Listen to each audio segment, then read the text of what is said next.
Good evening to everybody. First, I want to start off by thanking the Chamber of Commerce for putting this event together. I know they spent a lot of time organizing this, so thank you. Also want to thank all of you for being here today. In addition to that, thank you all for entrusting me to serve as your mayor. As Dave said, the purpose of being here today is kind of to discuss what we've experienced in the first 5.5 months or so that we've been in office. I don't think it was a secret coming into office with the whole entire new administration that there were, and there still are, a lot of issues and problems and challenges facing our city. Thinking back a little bit to 2015, prior to all the newly elected officials taking office, we were all campaigning for office. The biggest problems that were identified on the campaign trail were a lack of financial responsibility, lack of ethics, a huge lack of transparency, a cost of living increase. It's related to high water bills, high sewer bills, high taxes. Also, numerous complaints about the water and sewer system, the billing system, how the departments are being run. We as new administrators campaigned and promised that we were going to spend a lot of time addressing those issues as well as all the other issues that we face as a city. As I stand here tonight, I can say that we have, in fact, spent the last 5.5 months identifying and addressing these issues. And that's what we're going to talk about tonight. We're going to talk a lot about our financial situation, the water department, the things we've done to be more transparent or that we plan on continuing to do. The biggest challenge we have right now facing our city, as everybody probably knows, is our financial situation. During the last 3 months of 2015, our financial situation was so bad that we had to lay off 18 city employees just to be able to meet payroll. As we sit here today, we find ourselves in the same predicament this year as we did last year. Currently, we are on pace to run out of money to where we want to be able to meet payroll by November 1st, 2016. We're going to be about $800,000 short of what we need to run the city. This again includes our general fund being on pace to be overdrawn by approximately $2 million. Based on some of the investigation that we've done in the past 5.5 months, we've come to the conclusion that there's a combination of factors that have led us to where we are today financially, and that includes a lack of financial responsibility, declining property tax revenues, a $965,000 mortgage per year on our city hall that comes out of our tax revenue prior to any money going into any operating account. And to add fuel to the fire, we've had to spend approximately $300,000 paying bills that have carried over from the previous administration. Having said that, I think it's quite an accomplishment that our financial situation has slightly improved since last year. As we just talked about, not very much, but there is a slight improvement. We were able to get through the end of 2015. Somehow we were able to survive. That included borrowing money, making lots of cuts, and a lot of prayer. And we are going to get through 2016 in the same way. We are going to do anything and everything we can to make sure that we get through 2016 without running out of money and avoiding any compromises to any kind of public safety.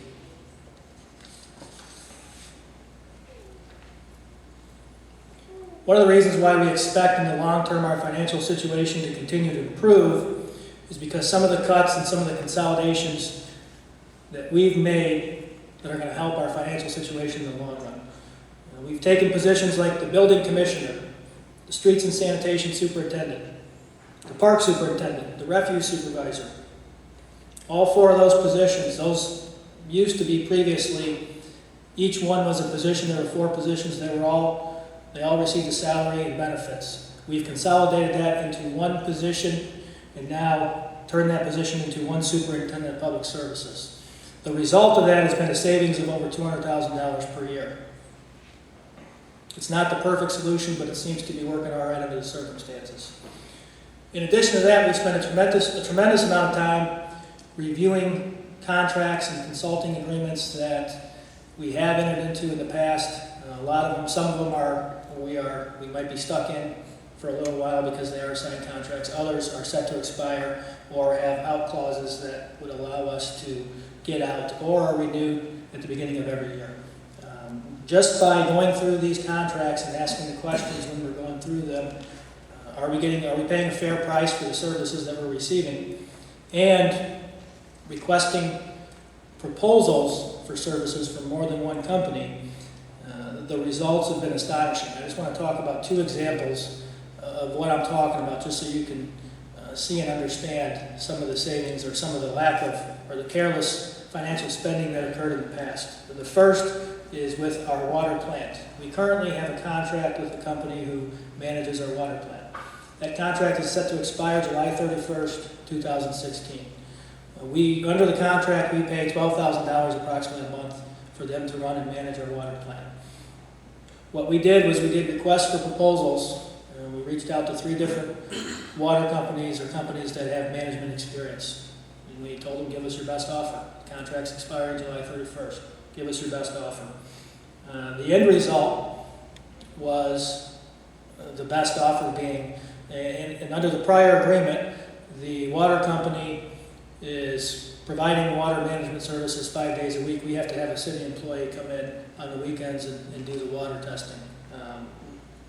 The best proposal we received when we did request for proposals was an offer from a reputable water management company to run the plant with the additional service of 7 days a week testing at a price of $4,500 a month.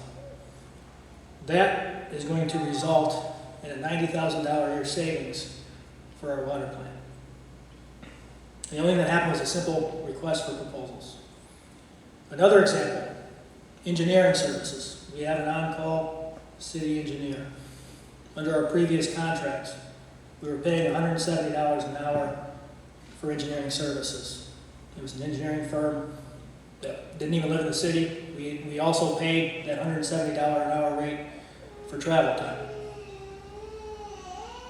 As a result of doing requests for proposals from several different engineering companies in the area, we now have a contract for engineering services at a rate of $95 an hour, and an added benefit of this engineering company being a business in the city of Lake Station.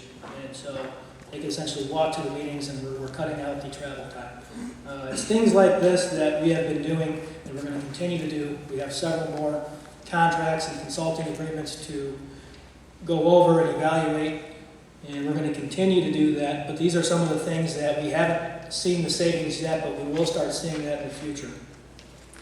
Another big cost to the city is the cost of health care. Health insurance for our employees. We pay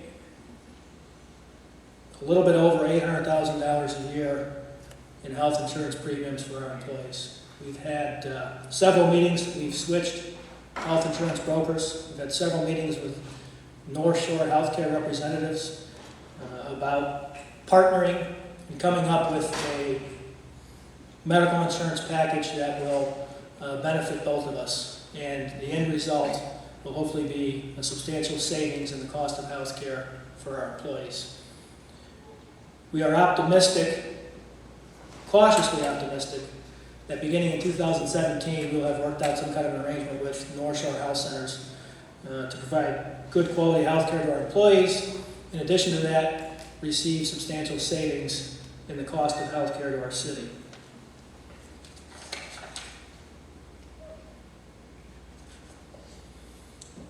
I believe we're going to continue to realize these kind of savings by continuing to be financially responsible moving forward. This is not the best long-term solution to our financial problem, however. The best long-term solution is to bring business, bring residents into the city, increase our assessed value, which would increase our property tax revenue. Combination of those two things, and our financial situation should improve tremendously in the years to come.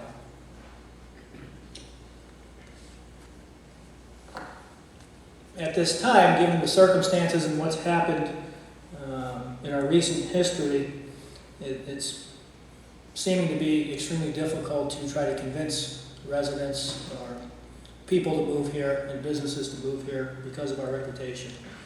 And we'll talk later about some of the things we're doing to try to improve our reputation as well.